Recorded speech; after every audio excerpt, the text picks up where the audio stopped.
que ba nou kout pou yon don nou yo ko. Soye la men, sek pa so la men. Yo, ou pa kon piti de ba la men. E san de slape ya men. Nou pran, nou don nou gout. Kien pre men. Yo, papa piti akre de ba men. Saljou. Gele bichou ko men, gele bichou. Piti la farite nou. Arrête ki bo men.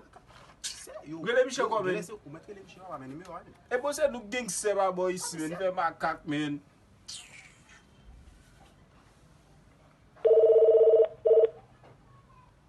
Allo? Bojebe nou? Bojebe nou ki sa fwe bam? Oh.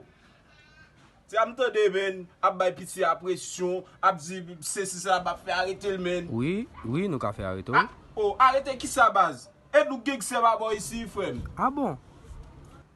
An fè tout monet wi ba boy isi, an fè tout. E tout monet wi baz, an get et kalite zam det wi fwem.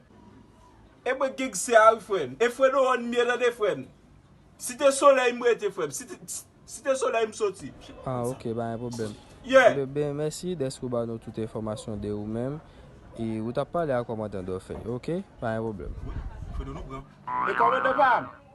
Gade, e a mwen nou ta pale avon la. E a fwe do nou, flako ta pale avon kome de bam. To popo, e a flako nou, fwe do ou yon ki ta pale avon la. Flako. Bam telefon mwa, pou nan gravem la.